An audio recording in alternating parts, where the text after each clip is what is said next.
अब देखिए अगला क्रम, शुभोपयोग। शुभोपयोग के लिए आचार्य कुंद कुंद स्वामी ने क्या कहा? जो जानादि जिनिंदे पेक्षदि सिद्धे तहेव अनगारे जीवेषु सानुकंपो ओवोगो सो सुहो तस्य। इसमें भी कुछ बिंदु बताए। जो जानादि जिनेंद्र, एक बात, जो जिनेंद्र भगवान को जानता है, एक बिंदु हो गया। जिनेंद्र भगवान के स्वरूप को जो जानता है, पहली बात। पेक्षदि सिद्धे, सिद्धों पर श्रद्धान करता है। सिद्ध भगवान के प्रति अवलोकन करने का, देखने का भाव करता है। दिखते नहीं है लेकिन अपनी भावनाओं में सिद्धों का स्मरण करता है। तहेव अनगारे, अनगार में क्या आ जाएगा? अनगार में आचार्य, उपाध्याय और साधु, ये तीनों परमेष्टि अनगार में आ जाते हैं। नमोकार पूरा हो गया। अरहंत जिनेंद्र भगवान, सिद्ध आचार्य, उपाध्याय, साधु, साधु यानी अनगार में आ जाते हैं। आचार्य महाराज क्या कह रहे? शुभोपयोग को पंच परमेष्टियों से जोड़ रहे। किन से जोड़ रहे?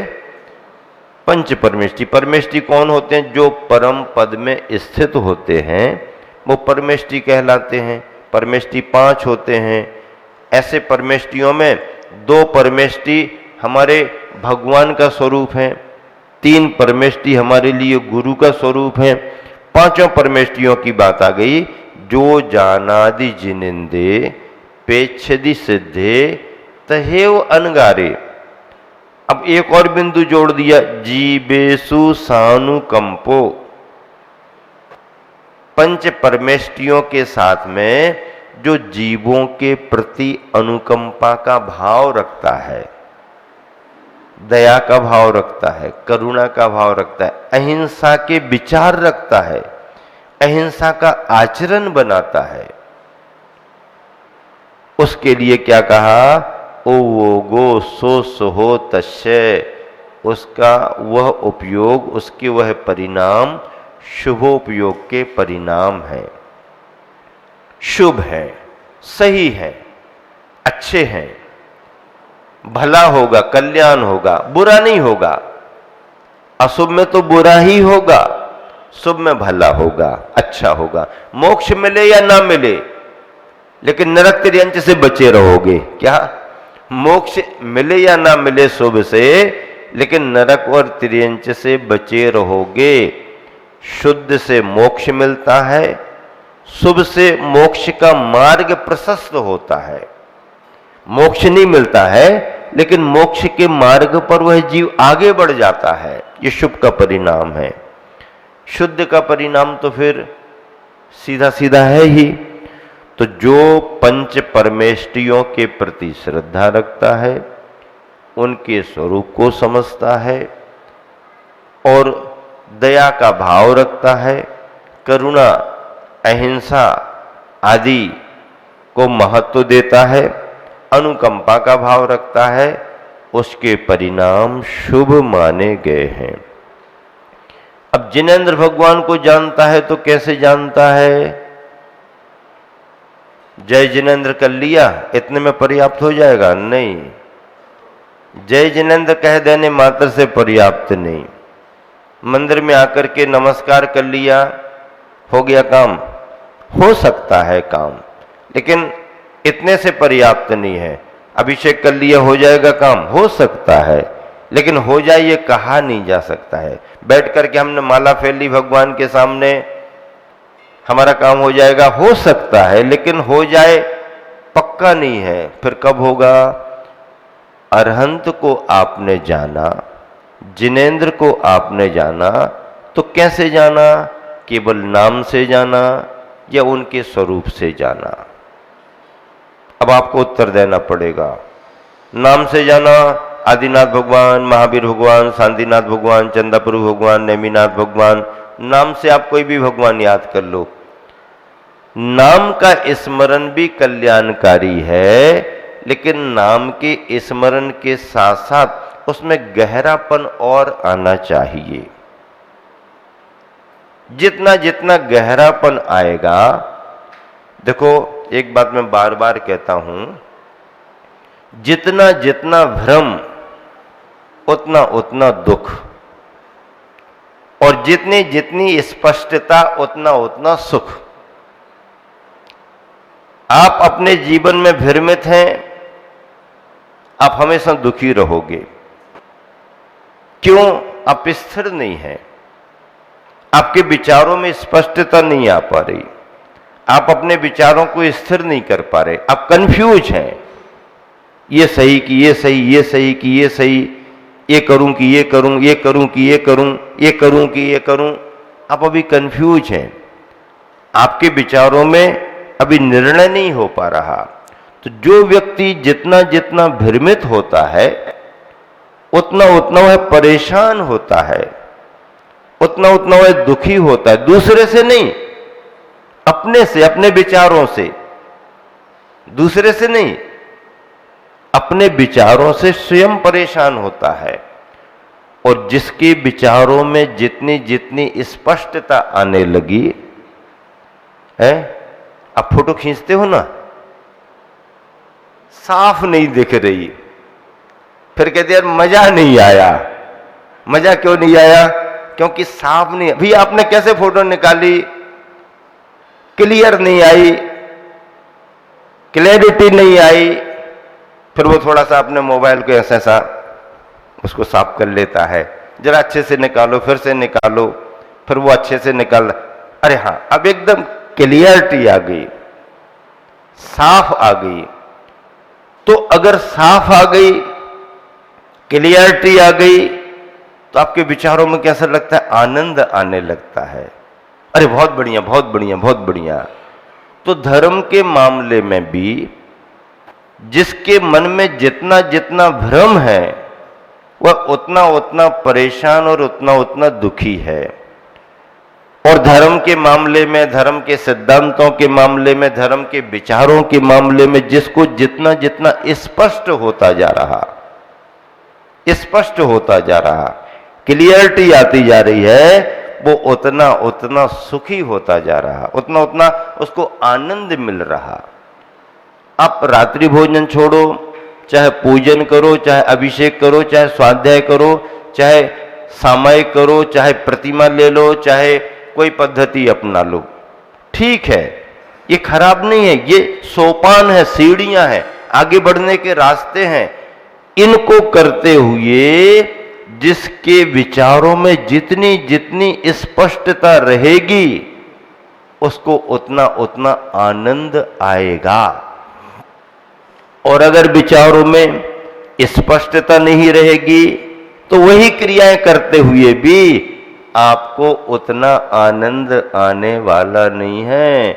आनंद क्रियाओं से नहीं आता, क्रियाओं के प्रति स्पष्ट अवधारणा से आता है, क्रियाओं के प्रति गहरी समझ से आता है, क्रियाओं के प्रति वैज्ञानिक नजरिए से आता है। आपका जितना नजरिया वैज्ञानिक होगा, जितना आप लॉजिक, जितना आप तर्क करके काम करेंगे, जितना समझ करके काम करेंगे, थोपा थापी का काम नहीं है भैया, है थोपा थापी का काम नहीं। जैन धर्म और जैन सिद्धांत परम वैज्ञानिक हैं, थोपा थापी का काम नहीं है। थोपा थापी ज्यादा दिन चलती भी नहीं है। जितनी गहरी समझ तुम्हारे अंदर आएगी और ग्रंथों को, शास्त्रों को पढ़ पढ़ करके, गुरुओं से, ज्ञानियों से चर्चा कर करके जितनी समझ तुम्हारी आगे बढ़ेगी और विचारों में जितनी स्पष्टता आने लगेगी, वही क्रियाएं तुम्हारे को उतना रस देने लगेंगी।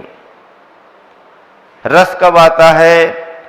गहरी समझ से, सच्ची समझ से रस आता है। आप सभी के लिए शिविर क्यों लगा रहे हैं? आप कहोगे हमने प्रतिमाएं ले ली, अब क्या जरूरत है? प्रतिमा आप भले ही ले लो, नियम संयम भले ही ले लो, लेकिन अपने गृहीत व्रतों के बारे में, ग्रहण किए गए नियम संयम के बारे में जब तक बार बार नहीं पढ़ेंगे, जब तक बार बार नहीं समझेंगे, उसमें अतिचार कैसे लगते हैं जब तक ध्यान नहीं दोगे, उन्हें विशुद्ध करने के लिए, शुद्धिकरण करने के लिए कौन कौन सी भावनाएं, कौन कौन सी क्रियाएं, जब तक इसका अध्ययन अच्छे तरीके से नहीं करोगे, तब तक वो क्रियाएं आपको आपके जीवन में रस नहीं दे पाएंगी। फिर क्या चलेगा? पारंपरिक रूटीन, सुबह शाम, इसके आगे शून्य बटे सन्नाटा। शून्य बटे सन्नाटा नहीं। हमारे किसी कार्य में, किसी क्रिया में, परिणामों में, भावों में, संवेदना में शून्य बटे सन्नाटा नहीं आना चाहिए। 1000 वाट का हेलोजन होना चाहिए, उजाला ही उजाला, उजाला ही उजाला, जगमगाहट। वो कब आएगी? जब तुम इन सब चीजों को समझोगे तो उसका रस आपको आएगा।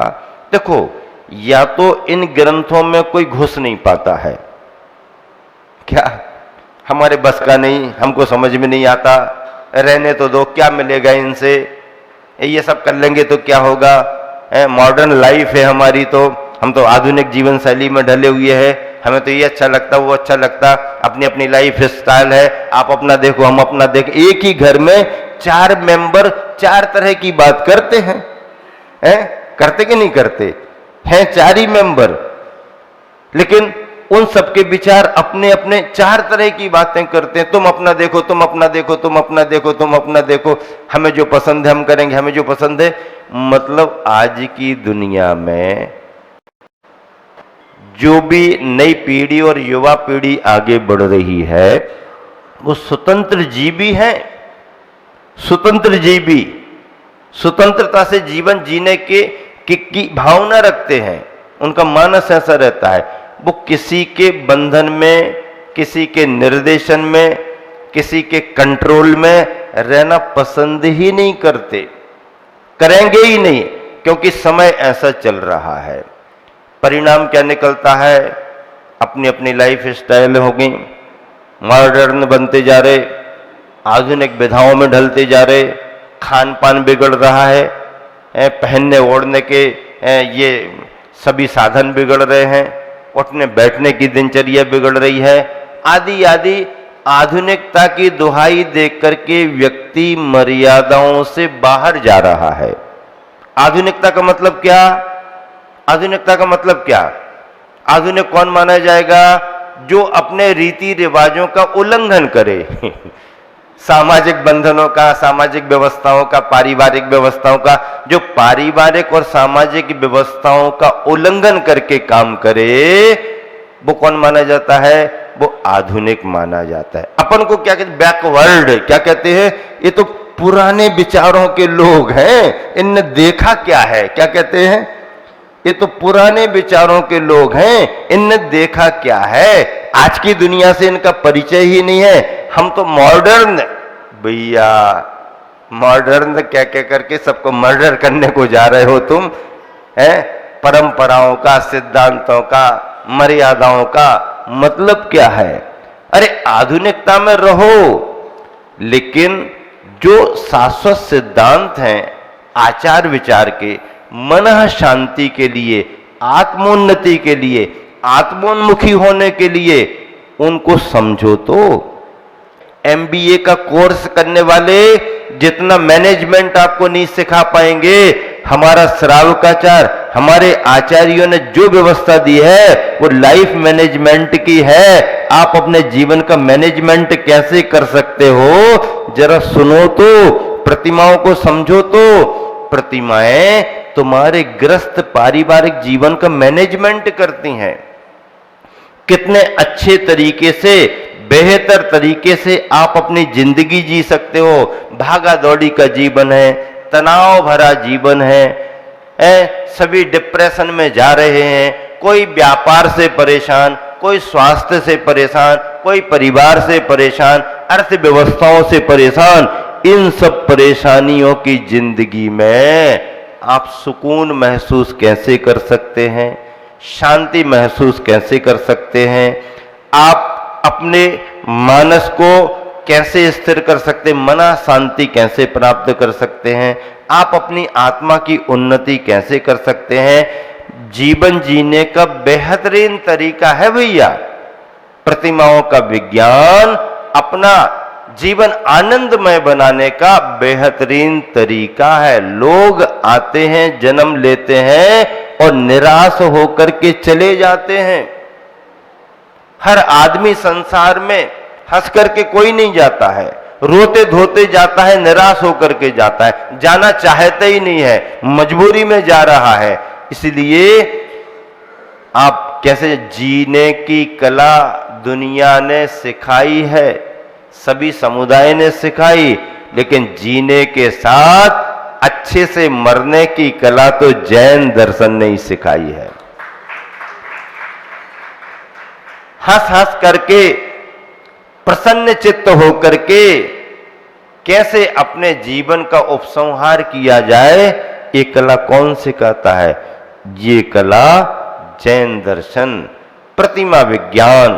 पहले अपना जीवन संयमित करो, संस्कारित करो और उपसंहार में संलेख न लेकर के प्रभव की तैयारी करो। प्रभव तुम्हारा सुधरेगा। क्रोध मान लो हो गया तो क्रोध क्रोध है, क्रोध कलह ना बन पाए, कलह संकलेश ना बन पाए। क्रोध आ गया चला जाएगा तो कोई बात नहीं, समझ जाओगे। क्रोध अगर संकलेश बना बहुत बात आगे बढ़ जाएगी, क्रोध अगर कलह बन गया तो बहुत आगे बात बढ़ेगी। कलह का मतलब है सारा वातावरण अपने परिणामों से बिगाड़ देना।